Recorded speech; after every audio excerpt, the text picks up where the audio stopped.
Assalamualaikum warahmatullahi wabarakatuh. Sebelumnya, perkenalkan kami dari kelompok 5 yang beranggotakan yang pertama Maulana Farhan dengan NIM 2052223, yang kedua Lisa Dewi Wardani dengan NIM 205211224, yang ketiga Suci Ratna Sutari dengan NIM 205211225, yang keempat Danang Prakoso dengan NIM 205211226, dan yang terakhir saya sendiri Harisa Fitriani dengan NIM 2052127 yang akan menjelaskan mengenai epistemologi teologi Islam, Fazlur Rahman dan Naqwib Alatas.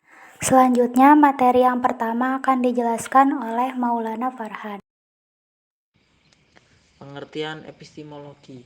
Epistemologi adalah kata gabungan dari bahasa Yunani episteme dan logos. Episteme berarti pengetahuan, sedangkan logos berarti ilmu atau pengetahuan yang sistematis. Dengan demikian, epistemologi berarti ilmu atau pengetahuan yang sistematis. Dengan kata lain, epistemologi berarti pengetahuan sistematik mengenai pengetahuan. Epistemologi atau teori pengetahuan adalah cabang filsafat yang membahas hakikat pengetahuan dasar dan pengandaian secara umum dapat dijadikan untuk menegaskan bahwa seseorang memiliki pengetahuan. Pearson memberikan batasan bahwa epistemologi adalah teori pengetahuan yang menelaah struktur dan kebenaran pengetahuan yang telah dicapai melalui pengamatan, prasangka, dan penalaran. Kajian epistemologis akan mengungkapkan bagaimana mencari dan memahami realitas objek dan esensi pengetahuan. Sumber pengetahuan telah dijelaskan di atas bahwa epistemologi atau teori pengetahuan menyangkut fakultas-fakultas manusia sebagai alat untuk mencapai objek. Beberapa fakultas manusia yang diakui oleh sains modern adalah rasio, akal, dan indera atau senses. Sumber-sumber epistemologi terbagi menjadi dua, yaitu untuk yang pertama sumber pengetahuan dalam perspektif barat. Para ilmuwan berbeda pendapat dalam menguraikan sumber-sumber epistemologi. Secara garis besar, sumber-sumber epistemologi dapat diklasifikasikan menjadi tiga, yakni rasionalisme, empirisme, dan intuisionisme. Yang pertama, empirisme. Secara etimologis, empirisme berasal dari kata Yunani yaitu empiria atau emperios yang berarti berpengalaman, berkenalan, dan terampil. Bahasa Latinnya yaitu experientia, pengalaman. Secara istilah, empirisme adalah doktrin bahwa sumber seluruh pengetahuan harus dicari dalam pengalaman atau indrawi, merupakan satu-satunya sumber pengetahuan dan bukan akal atau rasio. Dengan demikian, penganut aliran empiris mengembalikan pengetahuan dengan semua bentuknya kepada pengalaman indrawi. Kelemahan-kelemahan yang terdapat dalam empirisme antara lain: satu, indera terbatas, indera menipu, objek yang menipu, dan yang terakhir, kelemahan yang berasal dari indera dan objek sekaligus. Rasionalisme secara umum itu adalah pendekatan filosofis yang menekankan akal budi rasio sebagai sumber utama pengetahuan. Ini berarti bahwa sumbangan akal lebih besar daripada sumbangan indera, sedangkan dapat diterima adanya struktur bawaan, ide atau kategori. Dan oleh rasionalisme bahwa mutahilah ilmu dibentuk hanya berdasarkan fakta dan data empiris atau pengamatan.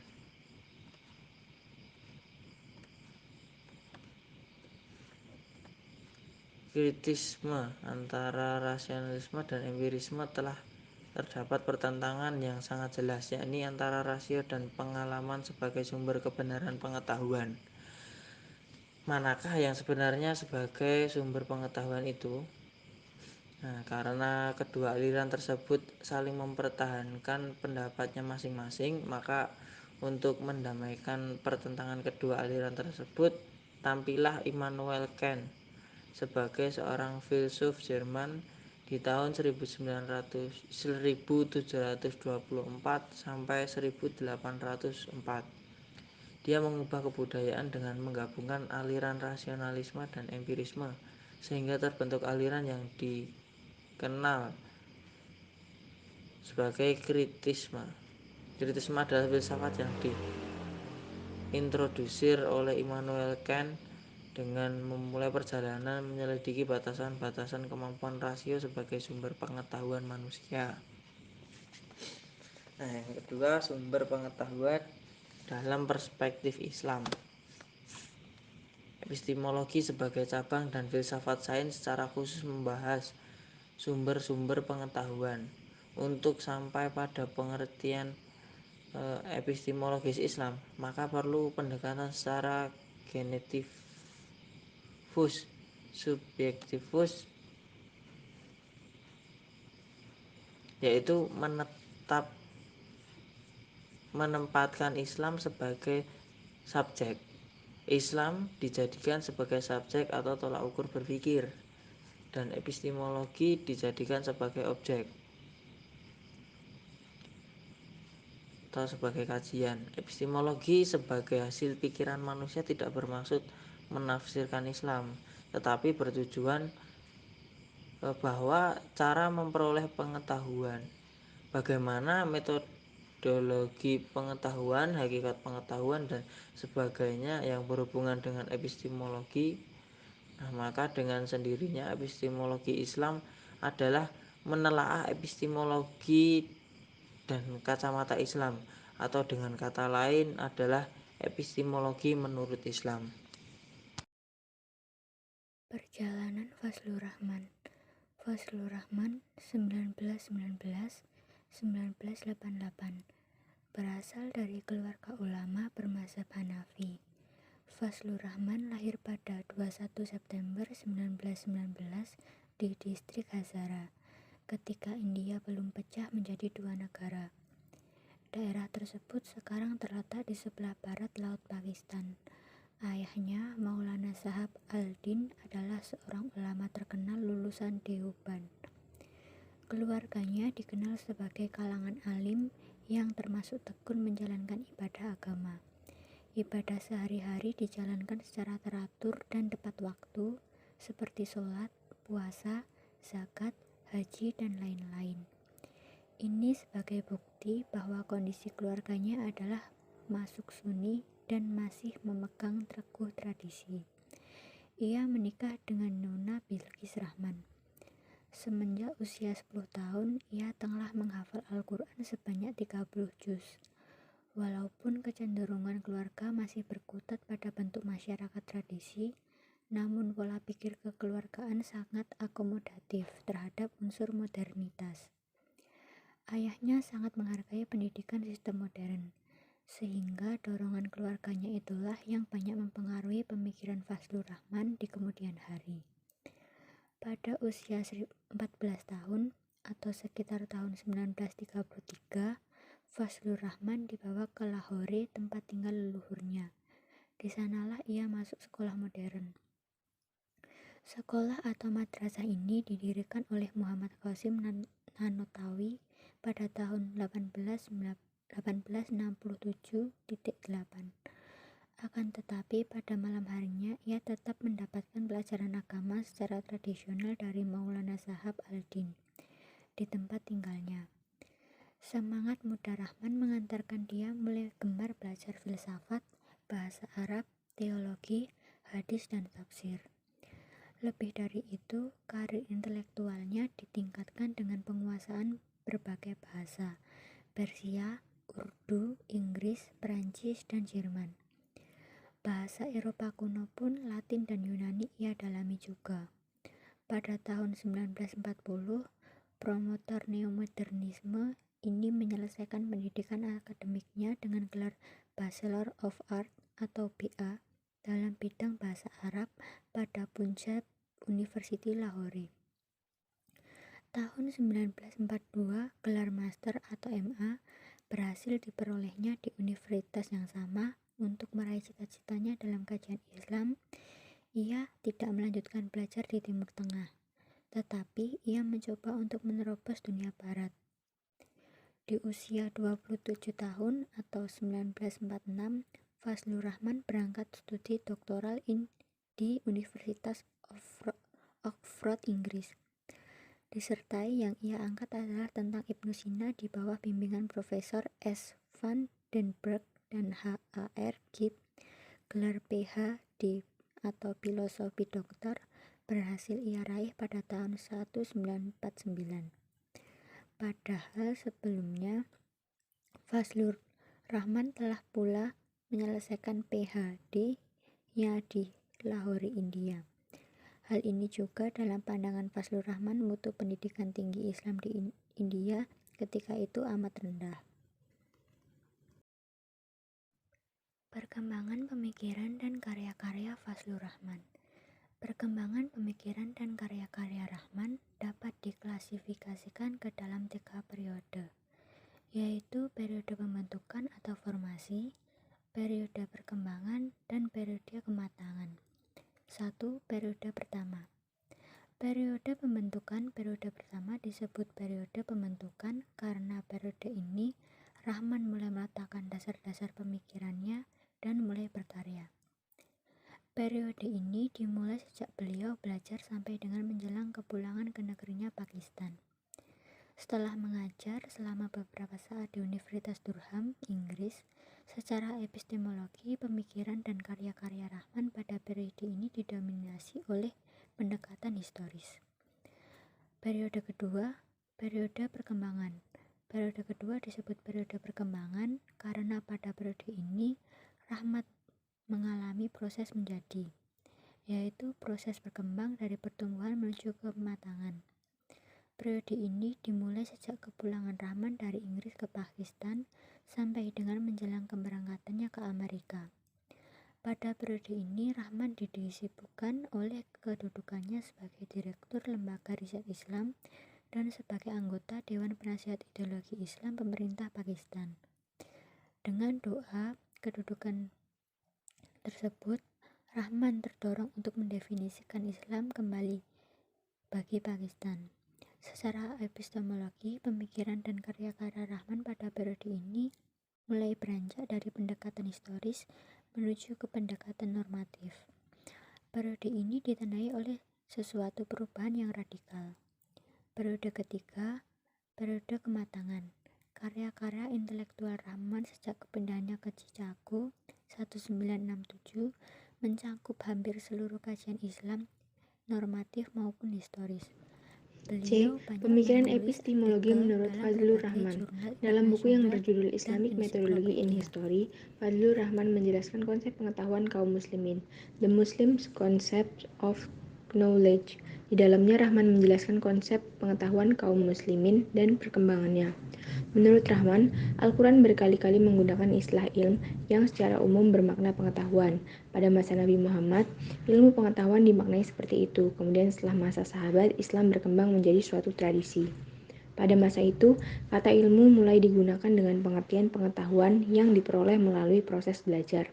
Proses memahami dan memikirkan materi-materi tradisional itu disebut fiqh. Mengenai karakter pengetahuan, Fazlur Rahman menjelaskan dalam artikelnya yang berjudul The Quranic Solution of Pakistan Educational Problems bahwa semua pengetahuan pertama diperoleh melalui observasi dan eksperimen, kedua selalu berkembang dan dinamis. Pengetahuan tidak pernah berhenti dan stagnasi dan pengulangan merupakan tanda dari matinya pengetahuan. Semua pengetahuan baik induktif maupun deduktif selalu didasarkan pada yang mendahuluinya dan merupakan suatu proses kreatif yang tidak pernah mengenal akhir. Fazlur Rahman menempatkan indera dan akal pada posisi sentral dalam memperoleh dan mengembangkan pengetahuan. Dalam diskursus epistemologi yang berkembang sampai sekarang, pembahasan mengenai kebenaran pengetahuan biasanya dikaitkan dengan teori kebenaran korespondensi, koherensi, pragmatis, dan dogmatis atau skeptis. Penggolongan jenis pengetahuan menurut Fazlur Rahman dengan mendasarkan pada Al-Quran. Fazlur Rahman cenderung mengklasifikasikan pengetahuan manusia kepada 3 jenis, yaitu pengetahuan tentang alam, pengetahuan tentang sejarah, dan tentang manusia. Secara jelasnya, Al-Quran tampak cenderung pada 3 jenis pengetahuan bagi manusia. Pertama adalah pengetahuan tentang alam yang telah diciptakan untuk manusia, seperti pengetahuan fisik. Kedua, jenis yang krusial yaitu pengetahuan tentang sejarah. Al-Quran mendorong manusia untuk mengadakan perjalanan di muka bumi dan menelaah apa yang telah terjadi pada peradaban masa lalu dan mengapa mereka bangkit kemudian jatuh. Ketiga adalah pengetahuan tentang manusia sendiri. Al-Quran menyebutkan, kami akan memperlihatkan kepada mereka tanda-tanda kekuasaan kami di segenap ufuk dan pada diri mereka sendiri, sehingga jelaslah bagi mereka Al-Quran itu adalah benar. Naqib al-Atlas. Perjalanan Naqib al-Atlas. Sayyid M. Naqib Ibnu Ali Abdullah Ibnu Musin al-Atlas lahir pada 5 September 1931 Masehi di Bogor, Jawa Barat. Ibunya bernama Syarifah Rakwan al-Aidarus, berasal dari Bogor dan merupakan keturunan ningrat Sunda di Sukapura. Sedangkan ayahnya bernama Syed Ali al-Atlas yang masih tergolong bangsawan di Johor. Dalam tradisi Islam, orang yang mendapat gelar Syed merupakan keturunan langsung dari Rasulullah SAW. Syed Muhammad Naqib adalah anak kedua dari 3 bersaudara. Kakaknya bernama Syed Hussein, seorang ahli sosiologi dan mantan wakil rektor Universitas Malaya. Sedangkan adiknya bernama Syed Zaid, seorang insinyur kimia dan mantan dosen Institut Teknologi Mara. Pada usia 5 tahun, Syed M. Naqib dikirim ke Johor untuk belajar di sekolah dasar Ngeheng 1936 sampai 1941 Masehi. Pada masa pendudukan Jepang atas Malaya, dia kembali ke Jawa untuk meneruskan pendidikan di Madrasah Al-Urwatu Al-Wuthqa Sukabumi 1941 sampai 1945, sebuah lembaga pendidikan yang menggunakan bahasa Arab sebagai bahasa pengantarnya. Di tempat ini, Al-Atlas mulai mendalami dan mendapatkan pemahaman tradisi Islam yang kuat, terutama tarekat. Setelah Perang Dunia II, pada 1946 Masehi, Sayyid M. Naqib kembali ke Johor untuk merampungkan pendidikan selanjutnya, yaitu tingkat menengah di Bukit Zahra School, kemudian di English College tingkat atas pada tahun 1946 sampai 1951 Masehi. Kemudian beliau mulai memasuki dunia militer dengan mendaftarkan diri sebagai tentara kerajaan dalam upaya mengusir penjajah Jepang. Beliau juga belajar berbagai sekolah militer Inggris. Bahkan ia sempat mengenyam pengalaman di salah satu akademik militer yang cukup bergengsi di Inggris. Setelah Malaysia merdeka pada tahun 1957 Masehi, beliau mengundurkan diri dari dinas kemiliteran dan mengembangkan potensi dasarnya, yakni bidang intelektual. Untuk itu, beliau sempat masuk Universitas Malaya selama 2 tahun. Berkat kecerdasan dan ketekunannya, dia dikirim oleh pemerintah Malaysia untuk melanjutkan studi di Institute of Islamic Studies Kanada.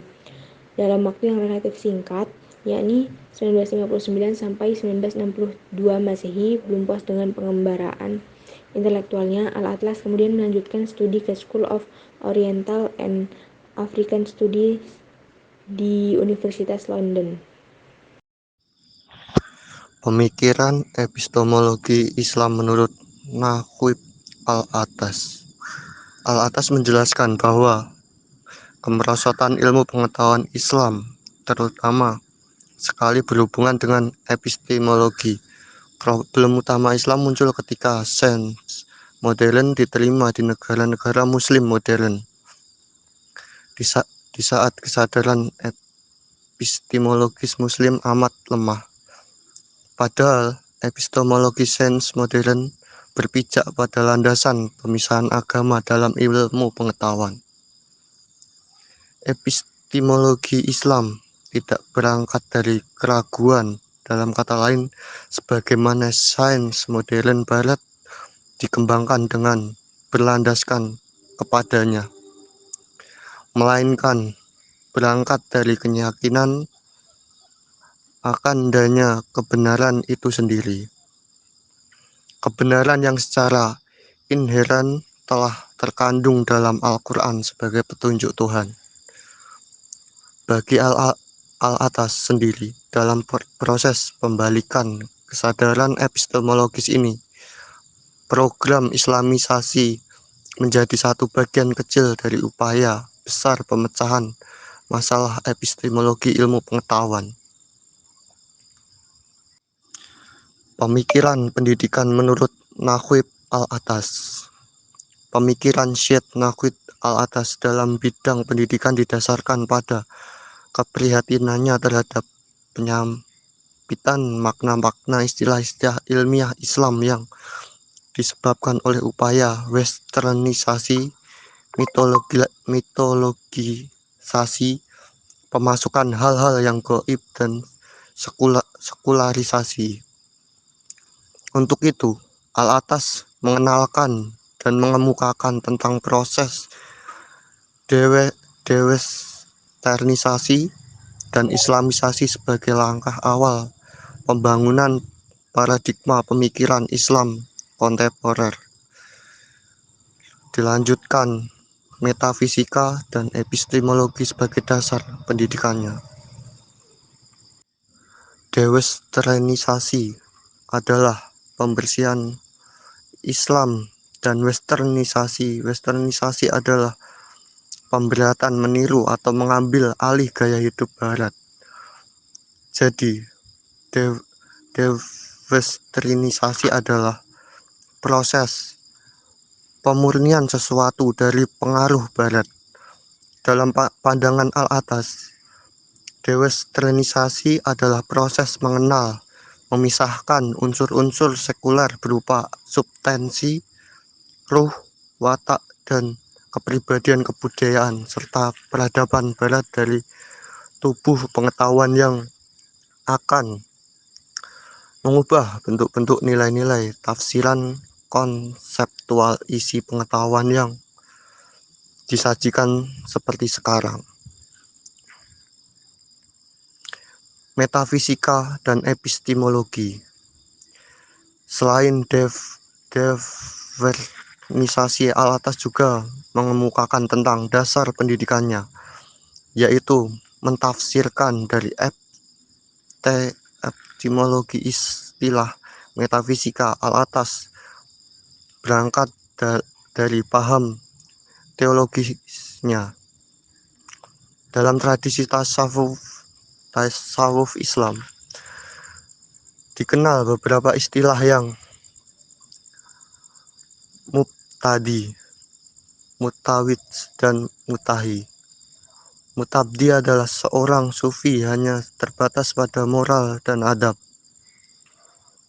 Mutawis adalah seorang sufi sudah mendalami dan mengamalkan wirid dan zikir yang mengenai kualitas, kuantitas, tempo, dan frekuensinya ditentukan oleh sang musyrid atau dalam kata lain guru. Sedangkan muntahi adalah calon sufi sudah memasuki dunia filsafat dan metafisik.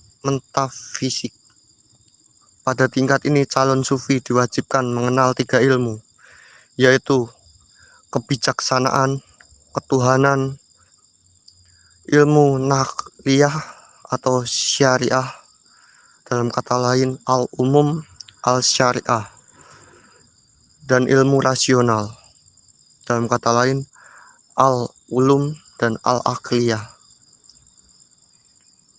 Tasawuf ini dikenal dengan sebutan tasawuf falsafi.